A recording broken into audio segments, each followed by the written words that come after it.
nous sommes dans le cadre d'une classe virtuelle, ce qu'on appelle un Créa Live aussi.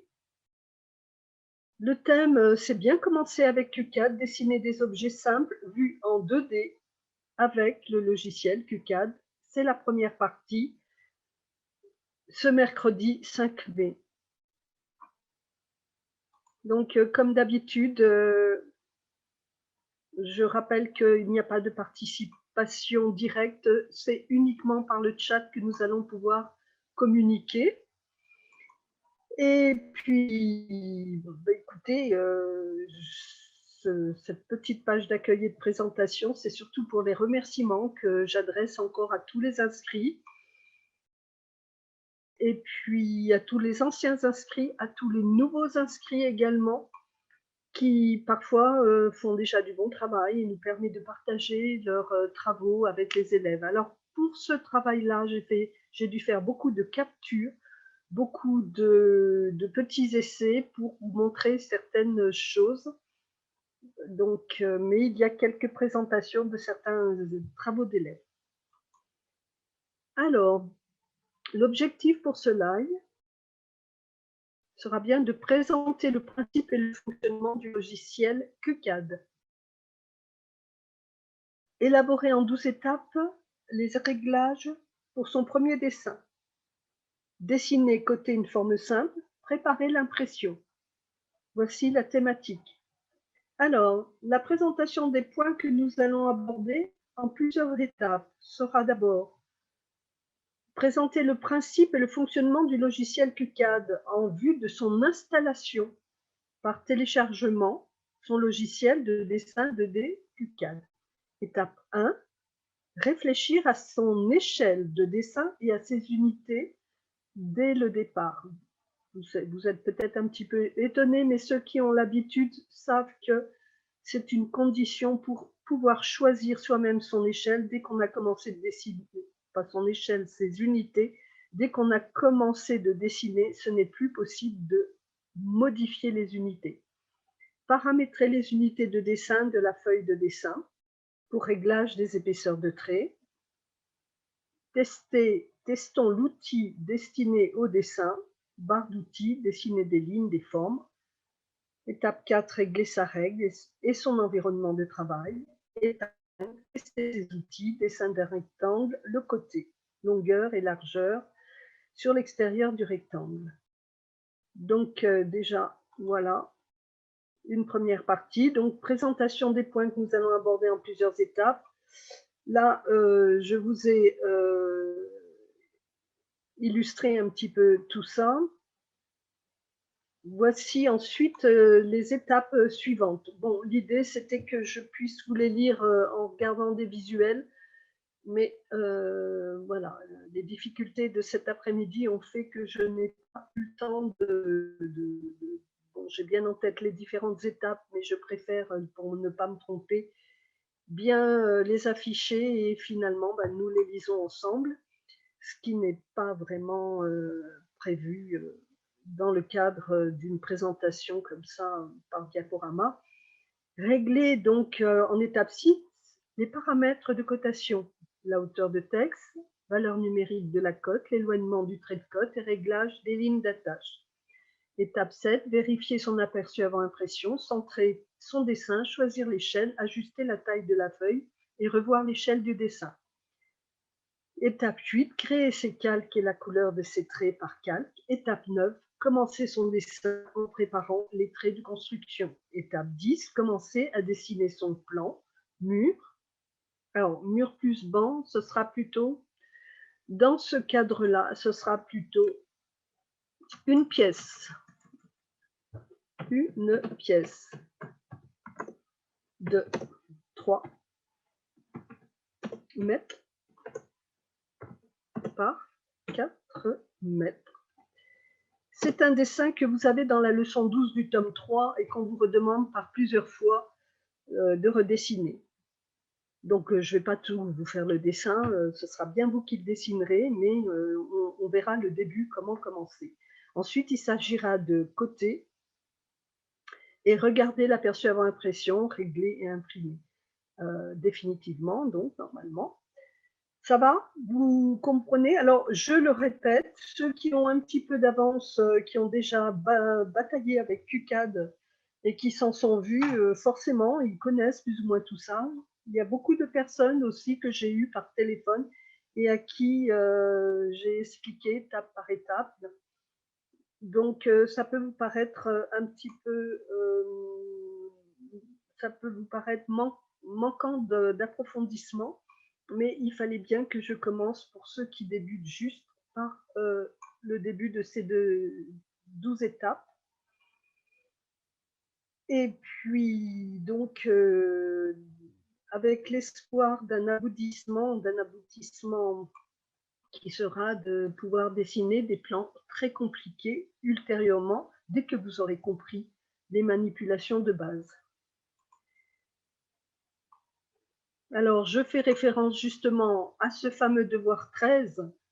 J'ai donc certains de mes élèves qui finalement en sont à cette étape. Je vous le présente un petit peu brièvement. On vous donne devoir 13, un plan que l'on a vu régulièrement dans la formation. Dans l'énoncé, ce plan indique des cotes en millimètres, ce qui est des fois la pratique internationale, alors qu'en France, on a tendance à travailler en mètres et en centimètres.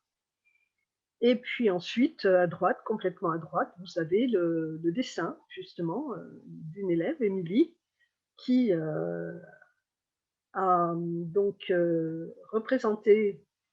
reproduit ce plan et fait toutes les représentations nécessaires à l'aide du logiciel QCAD. Là, je vous montre juste la première page, puisque à la suite, elle me présente des combinaisons différentes, le même plan avec les cotations mais sans mobilier, ou alors avec du mobilier sans cotation, et elle avait même rajouté le plan électricité et installation sanitaire avec les circuits de plomberie indiqués.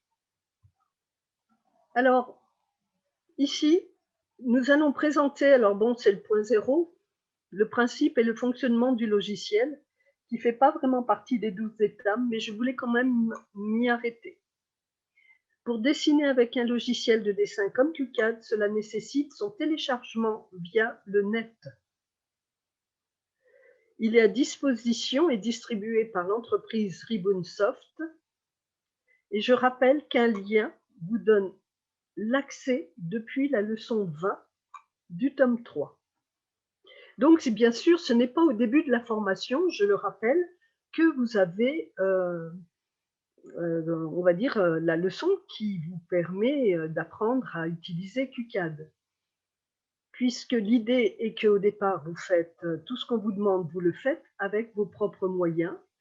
Il est essentiel quand même de savoir dessiner à main levée, malgré tout. Je le vois encore tous les jours, des fois ne serait-ce que par des reportages et des émissions de télévision, que tout créateur aime dessiner à la main.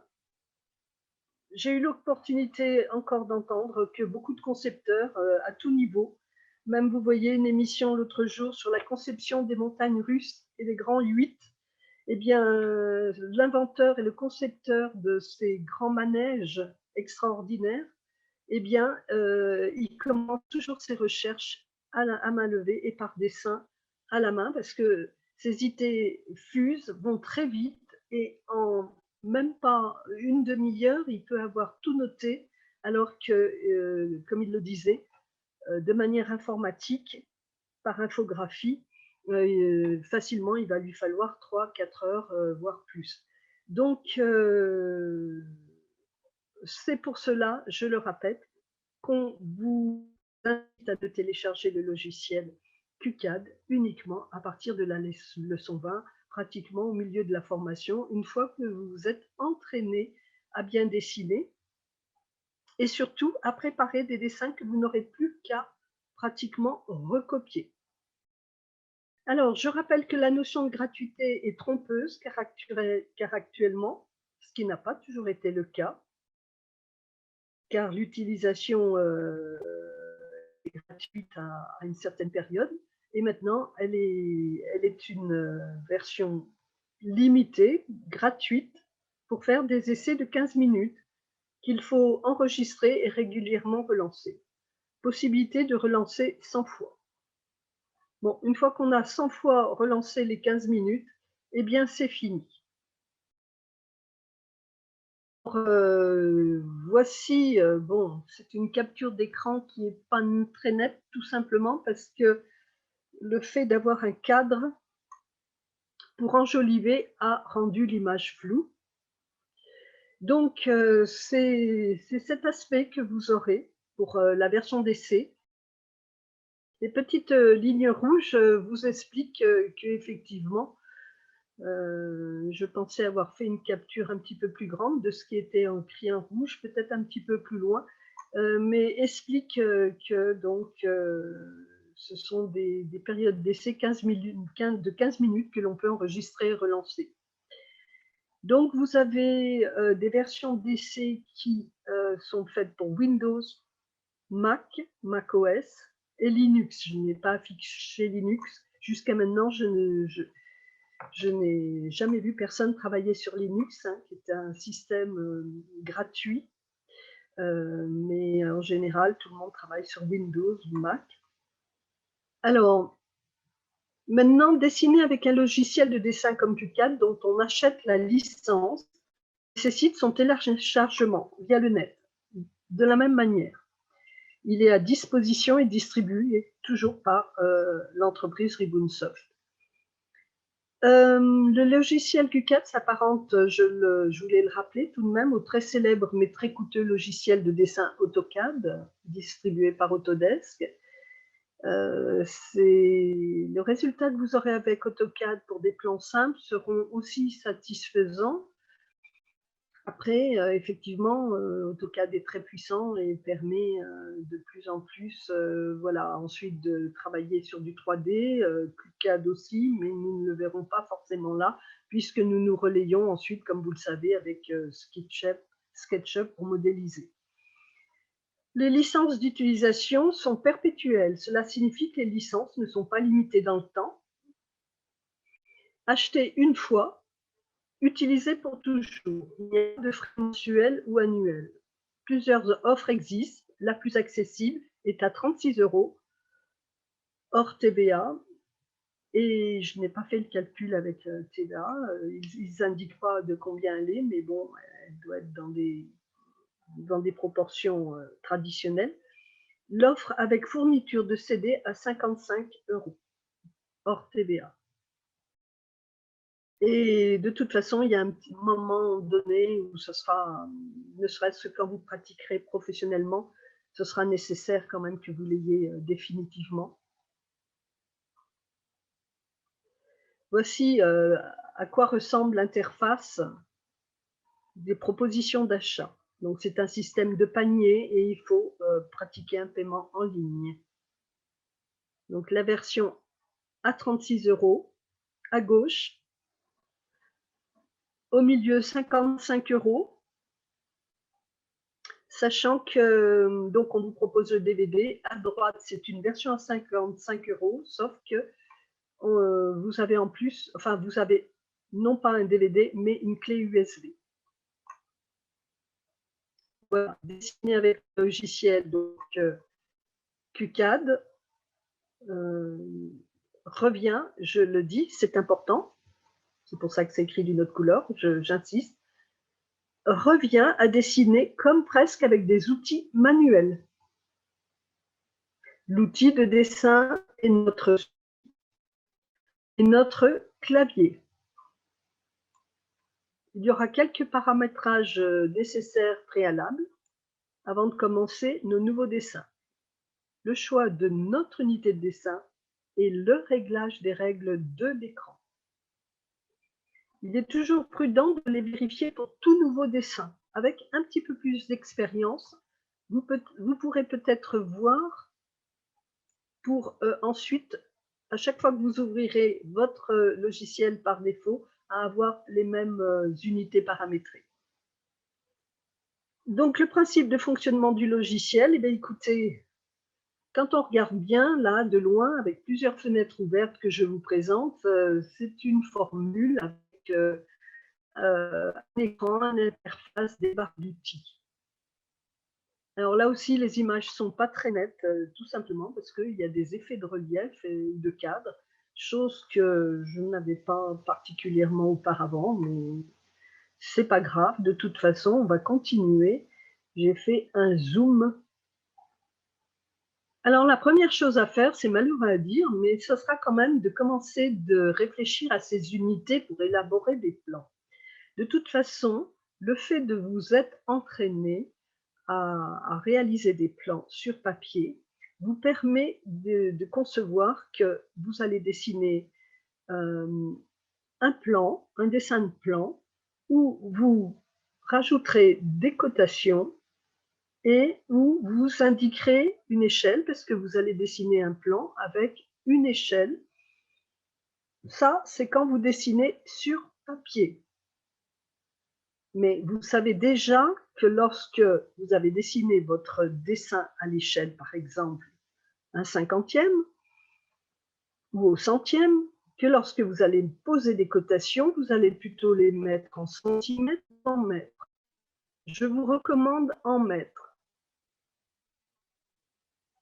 Et bien là, donc par anticipation, on va donc régler les valeurs par défaut pour les nouveaux dessins. Alors, je vérifie quelque chose. Hop. Vous allez me dire, mais comment on y accède? D'abord, avant de savoir comment on y accède, je vous montre cette fenêtre parce qu'en fait, l'idée, c'est de rechercher cette fenêtre de réglage, puisqu'elle n'est pas sur l'écran et l'interface de votre ordinateur. Donc, et qu'il n'y a pas vraiment de raccourci facile et visible. Donc, je vais vous montrer le chemin. Cette fenêtre permettra, quand vous l'aurez obtenu, quand vous y aurez accédé, à indiquer l'unité de votre dessin, l'unité du papier, de la feuille de papier, qui permettra de régler entre autres les épaisseurs de traits, de vos traits. Alors, vous allez me dire, et l'échelle? Eh bien, on y reviendra plus tard, mais dans le principe, quand vous dessinez sur le logiciel, c'est comme si vous dessiniez à l'échelle 1. Au départ, on ne met pas forcément d'échelle, on dessine à l'échelle 1 et on verra ensuite que c'est au moment de la mise en page, par l'aperçu avant impression, que nous pourrons choisir l'échelle et centrer son plan au milieu d'une feuille. Alors, paramétrer ces unités. Ce qu'il faut, c'est arriver à ces tableaux-là,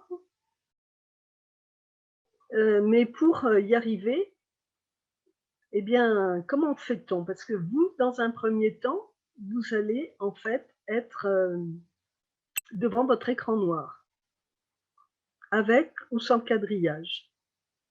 Alors, le voici un petit peu plus visible, un petit peu plus agrandi.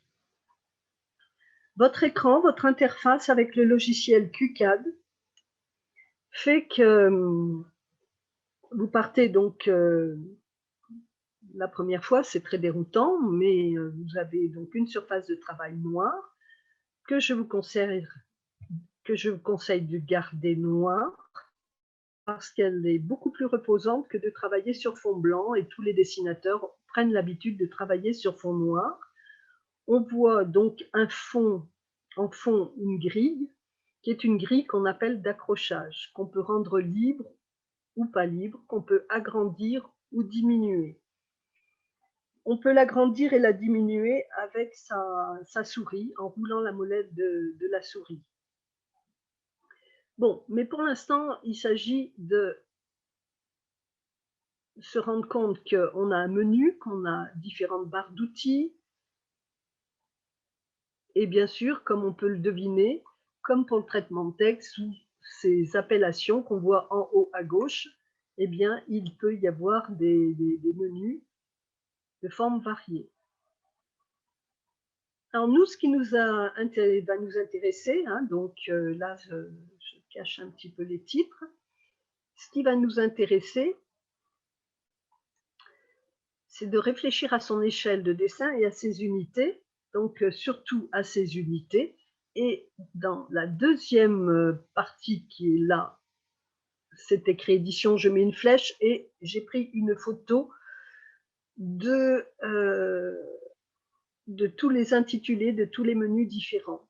Donc, nous, ce qui nous intéresse, c'est d'aller dans édition. Et tout en bas, alors selon les logiciels, c'est indiqué préférences générales et les plus récents, préférences d'application.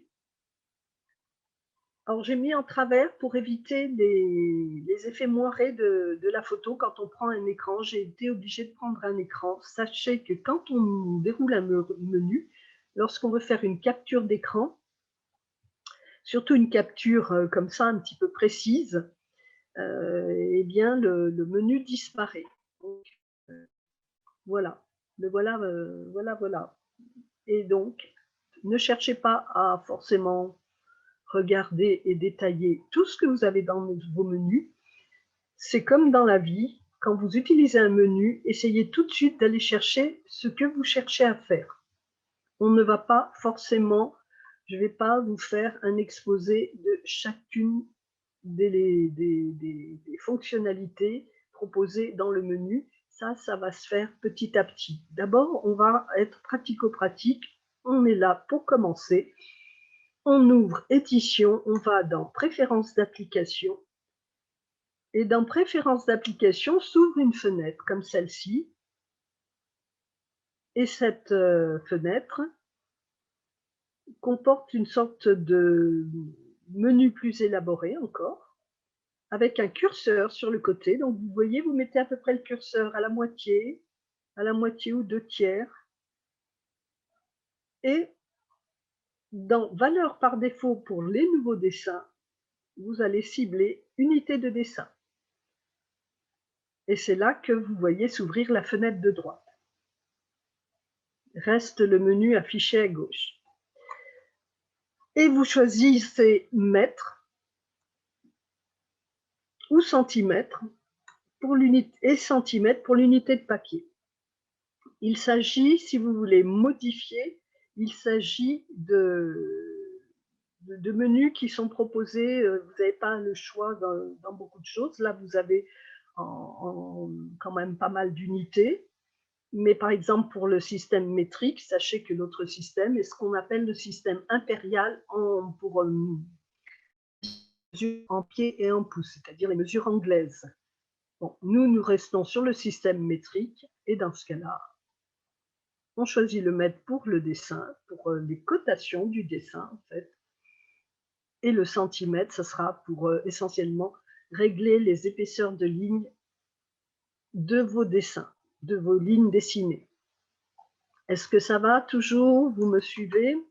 On continue. Voilà un zoom à nouveau. Voilà. Je ne reviens pas sur le procédé, hein, donc dans édition, préférences, les préférences de dessin, préférences d'application, et vous allez chercher dans valeur par défaut pour les nouveaux dessins, unité de dessin. OK? Alors, maintenant, je suis un petit peu gênée par tout ce qui cache, voilà, mais on va y arriver. Voilà, il y a quelques renseignements clés que je vais vous donner pour commencer son premier dessin. Donc, que regarder en premier? Nous avons des questionnements. Ce qu'il faut, c'est maintenant que nous testons ensemble, voir ensuite dans quel ordre. Il y a une chose qui est sûre, je le redis, tout à l'heure je l'ai vu, je m'aperçois que pour mon traitement de texte, j'ai plusieurs barres d'outils. Il manque le SA barre, mais il y en a bien plusieurs. Finalement, donc, j'ai ma première ligne qui indique des menus bien précis. La deuxième ligne, c'est comme pour beaucoup de logiciels, c'est simplement l'affichage de certaines fonctionnalités qui sont dans les menus, dont, entre autres, une nouvelle feuille, ouvrir un dossier pour aller chercher un fichier particulier, puis ensuite enregistrer, enregistrer sous. Alors là, mon PowerPoint n'est pas actif, mais quand vous êtes devant votre logiciel, vous savez qu'en passant la souris juste devant l'icône, vous avez l'indication de ce qu'il vous propose comme fonctionnalité. Alors voici un petit peu plus détaillé. Donc j'ai plusieurs barres d'outils, effectivement, celles à menu et celles qui sont les raccourcis du menu. Maintenant, pour commencer mon premier dessin, je vais m'intéresser aux outils proposés dans le menu dessin. Et je vous propose de tester Polyline. Alors le point, on n'en a pas besoin. Les lignes, on verra plus tard. C'est, voilà, vous pouvez dessiner des arcs, des cercles, des ellipses. Des splines, ce sont des lignes souples. Des formes complexes. Bon, là, j'ai choisi, pour être simple, de vous présenter Polyline. Dessiner Polyline. Pourquoi? Parce que Polyline est très pratique et permet d'être l'outil idéal pour repasser par-dessus des formes un petit peu complexes. Alors, dans mes menus déroulants, donc, j'ai des fonctionnalités variées pour effectuer des réglages, des paramétrages, des outils pour dessiner. Effectivement, là, dans Dessin, c'est des outils qu'on me propose. Dans Édition, cela me permettait de faire des paramétrages, d'avoir des fonctionnalités comme copier, coller. Cela dépend. Alors, pour être simple, une fois que j'ai dessiné Polyline, je peux volontiers dessiner juste. Donc, en fait, on a bien compris que quand j'ai ouvert Dessin, le menu Polyline que j'ai choisi de dessiner Polyline, on clique avec la souris sur la ligne de droite et cela me permet de dessiner une ligne qui se brise à volonté. Maintenant, je réfléchis pour dessiner un autre dessin qui ressemble plus à un plan. Donc, je vous propose, commençons par un rectangle simple, comme pour dessiner une pièce, comme pour le dessin d'une pièce. J'ai dans l'idée une pièce de 3 mètres par 4 mètres, et je rappelle que j'avais opté pour dessiner en mètres, en choisissant mes unités. Commençons par dessiner notre rectangle, mais comment mesurer? Ça va être la question, puisque le dessin que j'ai en rappel en haut de ma feuille, avec des lignes brisées, je l'ai testé au hasard. Alors, vous voyez, j'ai mis encore l'interface. Ici, observons nos outils de mesure qu'on appelle les règles. Que moi, quand je vous en parle, j'appelle les règles. La règle horizontale, la règle verticale, pour tracer une pièce de 3 mètres par 4 mètres. Alors, observons en particulier la règle horizontale dans un premier temps. Et on voit ces numéros 0, 5, 10, 15, 20, 25. Ben, tout ça veut dire que j'ai ce petit espace en haut, entre 0, 5, 10, à chaque fois, je vais de 55. Donc, si je veux dessiner une pièce de 3 mètres par 4 mètres, elle va être toute petite, puisque mon espace entre 0 et 5 mètres est toute petite. Alors, en fait, si je regarde cette deuxième affichage, cette fois-ci, je vais de 1 en 1. Observons en particulier la règle horizontale, toujours. On a toujours l'objectif de tracer une pièce de 3 par 4 mètres. Et comment cette transformation s'est opérée? Alors, je l'ai écrit en gros, là. C'est bien en scrollant. Scroller, c'est en fait bouger la molette de sa souris. Donc, en scrollant, vous pouvez agrandir votre règle. Alors, quand je dis l'agrandir, c'est pour avoir en fait plus de détails. Alors, on pourrait dire diminuer, mais je préfère agrandir dans le sens où, bah, écoutez, le 1, le 2, le 3, le 4 et le 5, je vais les voir s'élargir. Alors, bien sûr, il y a une chose qui est contrariante lorsqu'on veut faire cela, c'est qu'on essaye de garder la croix qui est en bas à gauche et qui indique le 0 correspondant à ma règle verticale comme horizontale. Donc, en même temps que j'agrandis et que je scrolle, je vérifie que mon 0 reste dans mon champ de vision et souvent il a tendance à disparaître. Alors, l'idée, c'est qu'on peut jouer sur les curseurs à droite et à gauche pour le garder à vue. C'est un coup de main à prendre. Mais il y a aussi quelque chose qui est très pratique, c'est qu'en appuyant très fortement sur la molette de la souris, vous aurez la possibilité de faire bouger votre écran. Vous avez déjà l'habitude de faire ça si vous êtes déjà allé consulter une carte sur Internet. Sur une carte Internet, c'est avec le clic gauche, hein, quand on appuie, on a dessus et on bouge ça. Et là, on le fait en appuyant sur la molette de la souris. Alors, je ne l'ai pas noté, ce n'est pas noté dans le document, je vous demande de bien le noter dans votre tête et vous testerez quand vous serez devant votre ordinateur. Là, je reviens sur mon menu polyligne, dessiner une polyligne. Alors, il y a quelque chose qui est un petit peu caché et qui lui a pourtant son importance, donc c'est toujours dessiner une polyligne. Donc, je clique sur polyligne et en partant de mon 0, en fait, j'ai dessiné, et grâce à l'accrochage de la grille, sans difficulté, ma pièce qui fait 3 mètres par 4 mètres. Alors, je commence par la hauteur, 4 mètres, 3 mètres, je redescends de 4 mètres et j'ai bouclé. C'est tout simple. Alors oui, c'est tout simple parce que c'est un rectangle tout simple. Quand les plans seront plus compliqués, eh bien, nous le verrons dans la partie 2.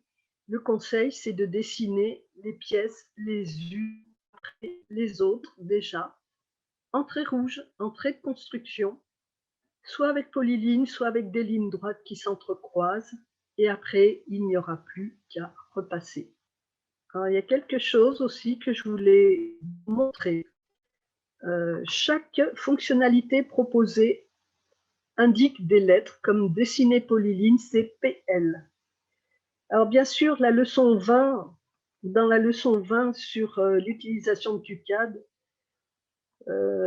dès que je pourrai, je ferai quelques révisions parce que c'est peut-être un petit peu compliqué la manière dont c'est présenté, mais en fait, sachez que pour actionner polyline, il suffit finalement juste de taper sur le clavier PL. Et la fonctionnalité polyligne se met en route. Et vous pouvez commencer de dessiner.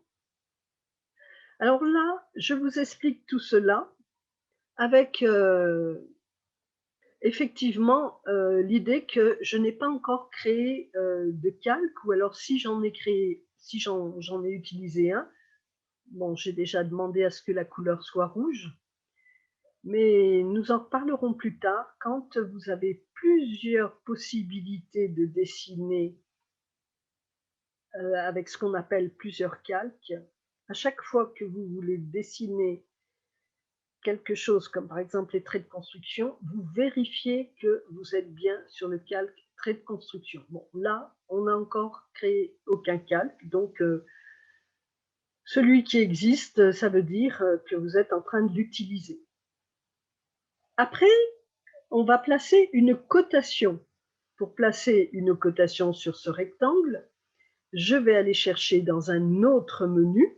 Ah, alors, oui, oui, oui. Alors, il y en a quelques-uns qui veulent quitter la réunion, bien sûr. On a perdu beaucoup de temps au départ, je suis désolée. Oui, elle sera revue.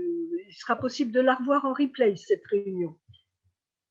S'il y a une est-ce possible de gommer l'ouverture ou doit-on plutôt créer un rectangle avec l'outil? Ah, mais non, mais c'est pas du tout comme ça. Ça, c'est ce que nous verrons dans la partie 2. Le principe est le suivant. C'est que là, Vous dessinez votre rectangle pour votre pièce, ce sont des traits de construction. Vous dessinerez les épaisseurs de murs avant de dessiner des portes. Toujours en trait de crayon construction et ultérieurement, vous, sur un autre calque que vous créerez, cette fois-ci donc avec une couleur différente, représentant les murs et auquel vous pourrez même attribuer une épaisseur de trait, comme tous les murs coupés. Vous ferez d'abord le contour de tous vos murs et vous laisserez justement le passage de la porte. Mais ça, on le verra dans la partie 2. Et à ce moment-là, vous pourrez dessiner votre porte entre, on va dire, une baie. Hein, je rappelle qu'une baie, c'est un trou dans un mur ou une cloison. Mais attention, effectivement, au passage d'une porte, il ne doit jamais y avoir de traits épais. Mais là, nous sommes sur des traits de construction. Donc, on verra ça dans la partie 2. Là, pour l'instant, je parle de la cotation. Parce qu'avant d'aller plus en avant pour dessiner un dessin, je dois vérifier si mon choix d'unité du départ est bien en état de fonctionner. C'est-à-dire que, donc, en choisissant cotation, alors, je choisis cotation alignée, par exemple. Après, on approfondira selon les différentes cotations linéaires, horizontales, verticales. En partie 2, on approfondira. Donc, on choisit déjà une cotation, par exemple alignée. Le principe sera de cliquer sur le bord du mur jusqu'au deuxième bord de mur. Et vous faites un deuxième clic. Tant que vous n'avez pas fait un troisième clic, vous verrez votre cotation naviguer. Alors là, je n'ai pas l'interactivité. Vous le testerez de votre côté. Et c'est là que vous pourrez positionner l'endroit de votre cotation. À quel emplacement vous avez choisi de la fixer. Là, comme j'avais bien paramétré, et puis que les paramétrages de cotation étaient tels que j'ai tout de suite 3.00 d'une table. Dans certains cas, vous avez la possibilité, je n'ai pas eu le temps de faire de test pour vous le montrer, j'ai eu des gros problèmes de montage de ce document avec beaucoup de lenteur, mais ça aurait pu être intéressant que je vous le montre. Vous pouvez avoir des cotations qui sont énormes et j'ai des élèves qui ont déjà eu ce problème. Eh bien, c'est ce que nous allons voir un petit peu plus tard. Hein. Alors, on peut mettre la cotation à l'extérieur également. C'est que nous allons ouvrir ce qu'on appelle le paramétrage de cotation, donc régler les paramètres de cotation. C'est ce que nous allons voir là. Alors, les paramètres de cotation, alors ça c'est quelque chose que je n'ai pas replacé, mais c'est dans édition, en haut à gauche, comme nous l'avons vu pour choisir les unités dès le départ. Vous choisirez le paramétrage de cotation. Alors, qui c'est qui me parle de s'il y a une porte dans l'un des côtés des rectangles, est-ce possible de gommer l'ouverture ou doit-on plutôt créer le rectangle avec l'outil ligne? On n'y est pas du tout, c'est pas du tout comme ça qu'on fait. Ce rectangle que je vous ai montré au préalable est un rectangle de ligne de construction. Nous créerons un calque où nous ferons les contours. Nous éviterons les portes. On ne gommera pas. Il n'y a pas de gomme. Après, par contre, on peut couper, supprimer. Hein, il y a d'autres outils. Mais ce n'est pas le même principe que des outils existants sur d'autres petits logiciels, comme par exemple Paint. Non, c'est pas comme ça que ça se passe. Alors, on va procéder étape par étape. Vous voyez là, je vous montre entre autres donc un plan qui permet de régler les paramétrages de cotation. On voit les portes d'ailleurs, on voit déjà un plan dessiné qui correspond au devoir 13 qui est demandé dans la formation. Ce document présente des erreurs. Par exemple, les portes ne devraient pas avoir des lignes en travers. Hein. Il y a des lignes qu'il faudrait supprimer en fait. Dans ce cas, on coupe les lignes, on les supprime. Mais l'idée, c'est plutôt de construire une porte dès le départ, sans ces lignes-là, pour ne pas avoir à supprimer. Après, comme erreur, par exemple, les cotations touchent le plan. Pour un plan fini, on évite ce problème-là. Autant cela peut exister au moment de construire un dessin avec du dessin à main levée ou de construction de dessin, mais lorsqu'on va livrer un plan à des artisans, il n'y aura pas de lignes d'attache qui toucheront le plan. Alors, on va un petit peu zoomer pour mieux se rendre compte. Dans les paramètres de cotation, alors je le répète, que vous avez trouvé dans édition et l'avant-dernière ligne pour les paramétrages de cotation, vous aurez donc la possibilité d'ouvrir cette fenêtre, cotation, paramètres cotation. Et on va détailler la première partie. Vous pourrez régler alors la hauteur du texte, si elle était trop grosse ou trop petite. Voilà. Puis ensuite, vous avez plusieurs lignes qui pourront être activées si vous décochez « Garder les proportions ». En décochant « Garder les proportions », vous pourrez régler également les lignes d'attache. L'extension de la ligne d'attache, c'est la partie haute. Le décalage de la ligne d'attache, c'est le réglage de l'éloignement du dessin. L'espacement de la ligne de cote, c'est la hauteur de la valeur numérique au-dessus de sa ligne. Vous pourrez régler la taille des flèches. Voilà, c'est surtout ces parties-là qui nous concernent pour le moment. Ensuite, vous pourrez choisir si vous voulez une flèche ou une graduation architecturale qui correspond à un trait en travers. Et dessous, très important, vous devrez choisir, si que vous êtes en décimale, la précision en mètres sera de 2 chiffres après la virgule. Vous avez un menu déroulant, bon, qui n'est pas affiché là. Vous pouvez choisir la précision. Vous avez 0, 0,0, 0,00 et ainsi de suite. Si vous aviez un objet de détail, un petit meuble que vous vouliez coter en centimètres, dans ce cas, la précision serait de 0, éventuellement, 0, c'est-à-dire vous aurez les centimètres et les millimètres. Et surtout, afficher les zéros de fin. Sur un plan, déjà au dessin à la main, je vous l'avais déjà pour beaucoup précisé, si vous avez 4,50 m, vous n'allez pas écrire 4,5. Vous allez écrire 4,50 ou 4,50.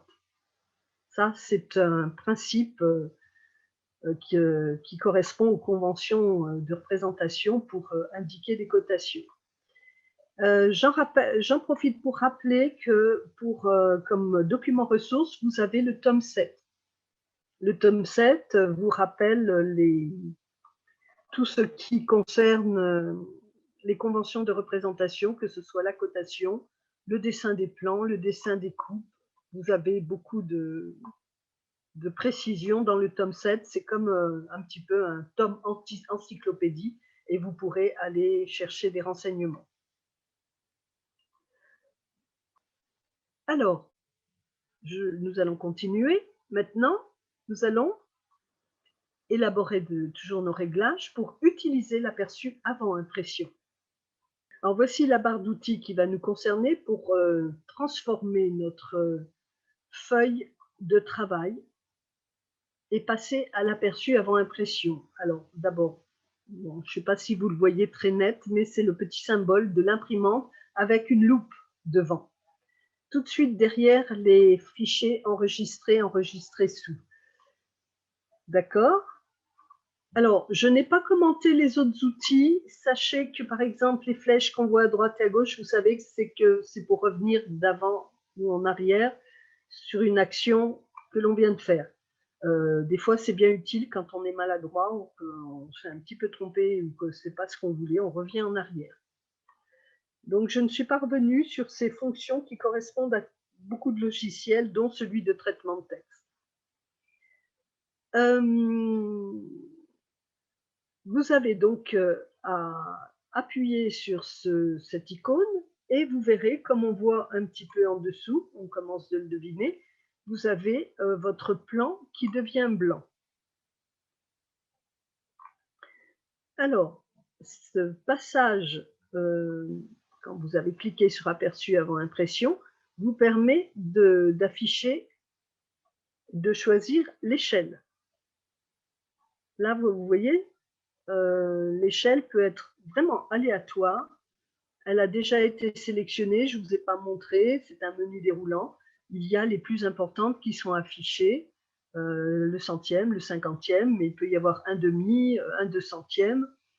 Si vraiment vous voulez une échelle personnalisée, vous pouvez changer vous-même. Si par exemple vous avez fait le dessin d'un objet d'un bijou, eh bien, vous pourriez même afficher l'échelle 2, 3, 4. Ça veut dire que ce dessin serait augmenté de 2 fois, 3 fois, 4 fois. Je rappelle que les plans étant très grands dans la réalité, nous devons plutôt les réduire.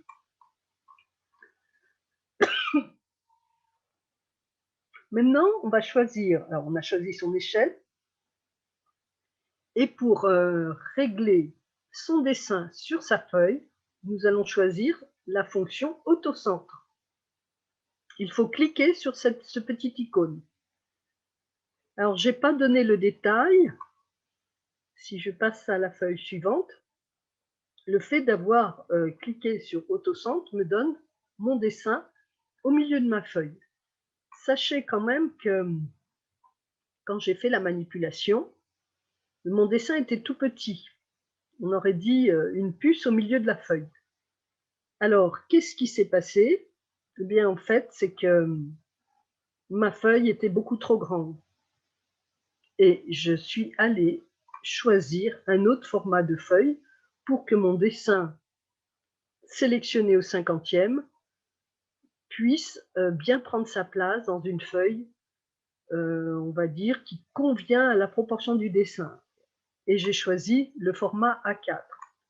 Alors, où le choisir? Il y a deux possibilités. On peut choisir d'une part différents éléments, la couleur d'impression, mais comme j'ai marqué dessous, choisir le format de sa feuille, c'est à droite, le petit outil qui est là. C'est un icône qui représente un marteau, une clé à mollet. Donc, après avoir choisi mon format de feuille en passant par cet outil, je n'ai pas détaillé le menu, ayant eu trop de problèmes de réglage. Je vous le dis donc, vous pouvez retravailler et remanipuler autocentre. Voilà. J'espère que c'est clair pour vous. On peut régler et choisir sa feuille au préalable dès le départ, au moment où on choisit ses unités, dans les paramètres d'application. On peut choisir son format de page, mais pour le choisir en cours de route et avoir une action, il vaut mieux passer par cet outil. Par cet outil-là. D'accord? Donc, en ce qui me concerne, pour avoir cette présentation, eh bien, j'ai choisi le format A4. Donc, je ne vous ai pas mis le détail du menu et de comment ça s'affiche. Vous essaierez d'aller voir par vous-même. Voilà. Alors, dans les préférences d'application, effectivement, vous pouvez vous avez cotation générale, impression, donc couleur page. Vous pouvez passer par ce menu-là, mais qui n'a pas forcément une action une fois qu'on a démarré le dessin. Je rappelle qu'en passant par l'outil à droite, vous pouvez changer votre feuille. Des fois, il y a des fonctionnements qui sont variés et capricieux, je ne vous le cache pas, donc faites votre propre expérience. Et après, une fois que vous avez choisi la page, il peut encore y avoir un décalage du plan et de la feuille, il faut remanipuler auto-centre. La petite main que vous avez ici permet aussi d'ajuster vous-même pour fignoler, comme on dit, pour être un petit peu plus précis dans certains cas, parce que le dessin est un petit peu déporté à gauche, à droite. La petite main que vous voyez là, à côté de l'échelle, peut permettre de replacer aussi votre feuille. Bien sûr, vous avez le réglage aussi du sens de la feuille qui peut se faire avec les outils en direct. Voilà, maintenant nous allons passer à créer ces calques.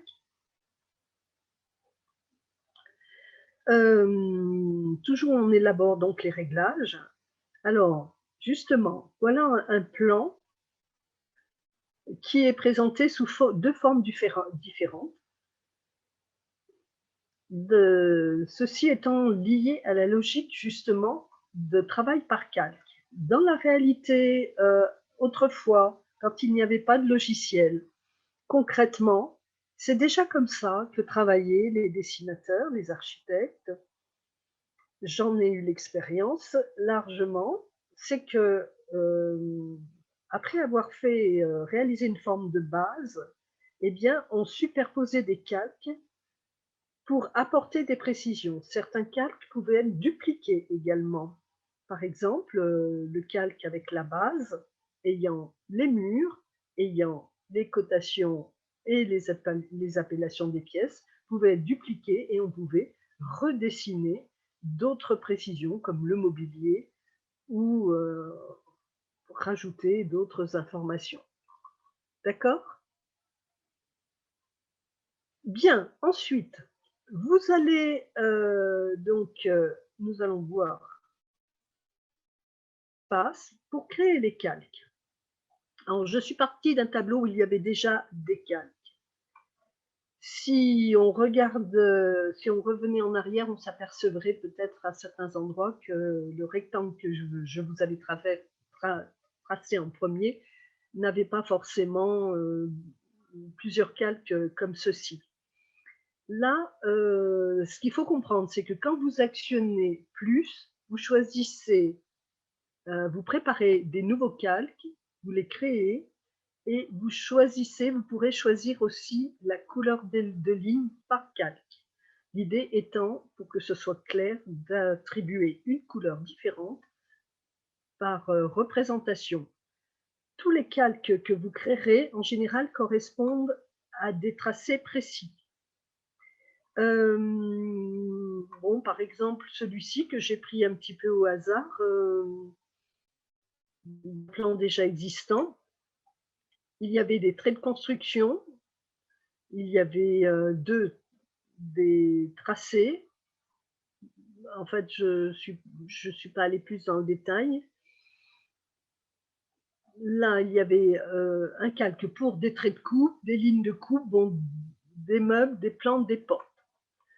C'est pas très satisfaisant comme ça au premier regard, dans le sens où il vaut mieux être plus simple. Il faudra voir plus tard ensemble, dans la deuxième partie, peut-être que je vous le rappellerai davantage, que le mieux, c'est de dire clairement les choses. Quand on dit construction, ça veut dire beaucoup de choses et rien dire. Il vaut mieux mettre tout de suite tracé de construction. Il faudra mettre cotation ou ligne de cote, mais bon, il faut être beaucoup plus précis. Vous n'êtes pas limité dans le nombre de mots. Il manque, par exemple, il vaut plutôt que construction, on va plutôt parler de murs, de cloisons. Donc voilà, il faudrait être assez précis dans ces informations. Bon, pour l'instant, ce qui nous intéresse, c'est que quand vous appuyez sur plus, à chaque fois, vous allez créer un calque. Voici un autre menu. avec d'autres paramétrages, d'autres appellations. Le calque 0, je vous engage à ne pas l'utiliser. Le calque cotation, il faudra le créer. Layer 1, layer 2, layer 3. Bon, layer veut dire calque en anglais. Bon, là, on ne sait pas à quoi ils servent. En général, on se débrouille pour qu'il y ait vraiment des appellations pour chaque calque. Sinon, dans ce cas, vous les supprimez. Préparez un calque pour le mobilier, pour les murs porteurs, portes-fenêtres et traits de construction. Bien, alors ce qui est un petit peu compliqué, c'est que l'image est peut-être pas très visible pour vous. Les traits sont relativement fins. Il y a toujours le rectangle de construction de départ et il y a le démarrage de dessin des murs autour de cet espace qui était la pièce de 3 mètres par 4 mètres. Voilà, voilà le principe. Voilà une autre présentation là qui est intéressante avec un aperçu enfin on va dire un rendu en dessus avant impression, mais on pourrait l'avoir en noir. J'ai pas voulu tout mettre. Et regardez, là il s'agissait d'un aménagement de bureau avec des zonings. Donc vous voyez le nombre de calques qui a pu être créé. Il y a un calque pour les axes, il y a un calque pour les axes de profil alu, de cloisons vitrées, les cloisons fixes, les cotations, des calques pour les étagères, pour les fauteuils de bureau, des huisseries. Les huisseries, c'est des encadrements de portes ou de fenêtres. Un calque pour les murs, les cloisons, et ainsi de suite, pour les portes, pour les tables, et voilà.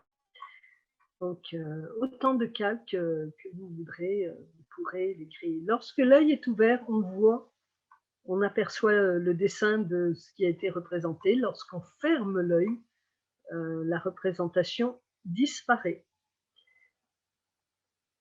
Alors, à nouveau, donc, quand on crée ces calques, on peut faire apparaître plusieurs calques ouverts en même temps pour montrer plusieurs choses en même temps.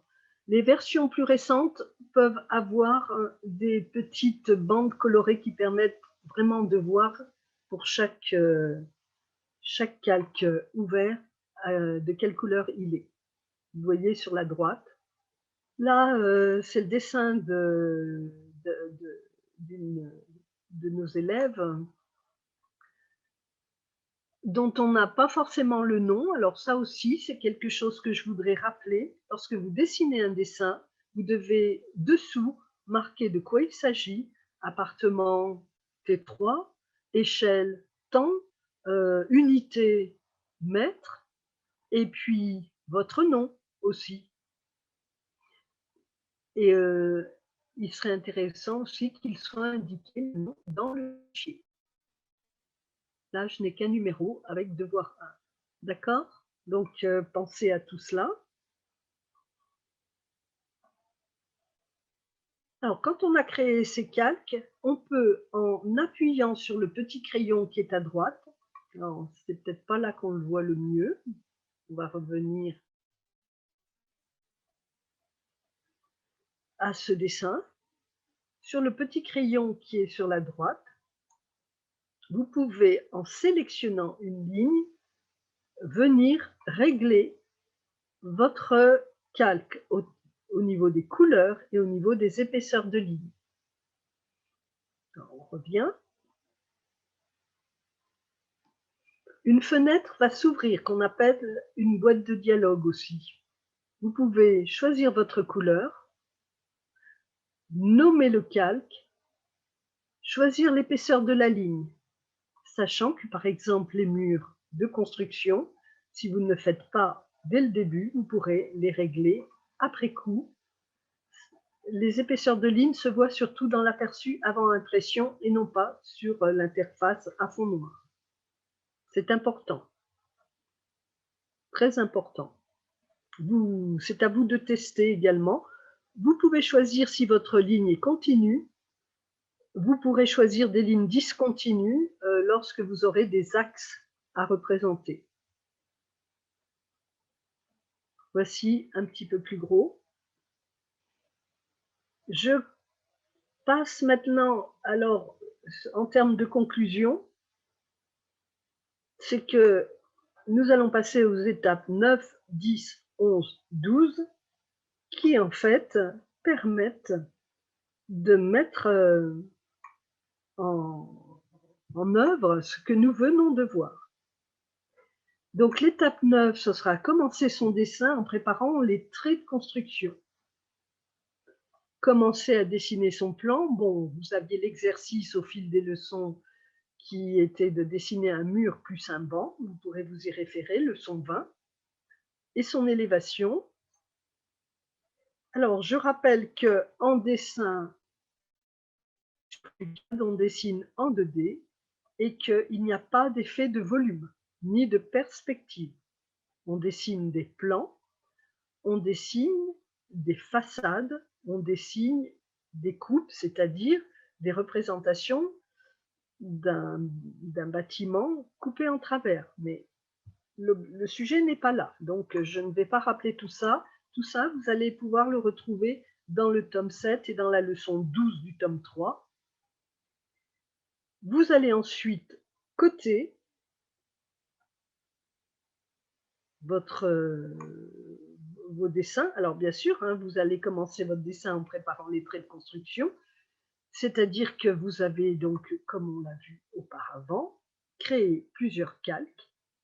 Et ce qu'il faudra bien faire attention, c'est qu'à chaque fois que vous dessinez sur un calque, de bien fermer tous les cadenas des autres calques, déverrouiller par exemple ici celui de la cotation, sélectionner la ligne pour qu'elle devienne grise, et vous irez chercher la fonction cotation comme nous avons vu précédemment.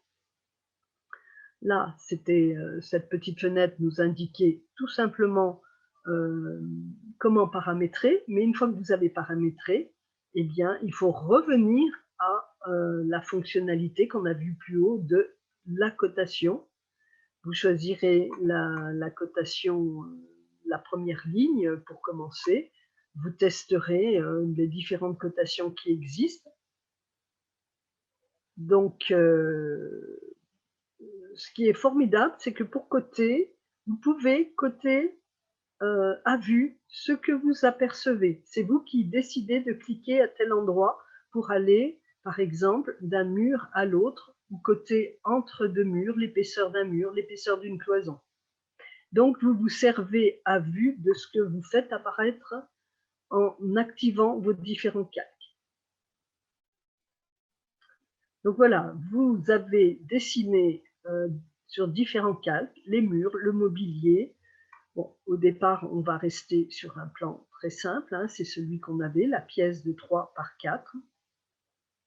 Ce qu'on verra dans la deuxième partie, dans 15 jours, on reprendra donc ces différentes étapes. Et puis, donc, dès que vous dessinez, de temps en temps, vous regardez l'aperçu avant impression pour régler et imprimer. L'impression ne se fera que lorsque vous aurez appuyé sur imprimer en PDF pour commencer, et après vous pourrez imprimer sur papier vos travaux. Voilà, bon, écoutez, je ne vais pas m'attarder plus longtemps. Voici certains résultats. Voici des dessins de plans faits par nos élèves sur le devoir 9.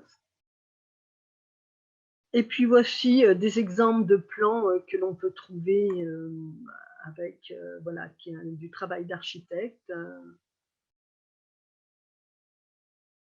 Ça, c'est des choses que vous pourrez réaliser. Et voilà, donc je rappelle à tous que dans 15 jours, vous aurez la suite, la deuxième partie. Et je vous félicite pour m'avoir suivi et avoir patienté, étant donné que voilà, nous avons perdu beaucoup de temps au départ et que nous avons dérapé dans notre timing. Voilà, au revoir et je vous remercie. J'espère que cela vous sera utile et je le rappelle que c'est surtout Donc la première étape, la première partie, les débuts, les pré-réglages pour commencer un dessin. Maintenant, essayez de manipuler sur des formes simples, ne serait-ce que n'importe quel rectangle, et d'essayer de le coter. Voilà. La deuxième partie, nous avancerons beaucoup plus puisque nous verrons comment représenter sur les différents calques les différentes parties constitutives d'un dessin, c'est-à-dire les murs, les cloisons, le mobilier, et puis diverses choses, éventuellement les plantations, et surtout l'introduction des portes et des fenêtres. À très bientôt. Au revoir.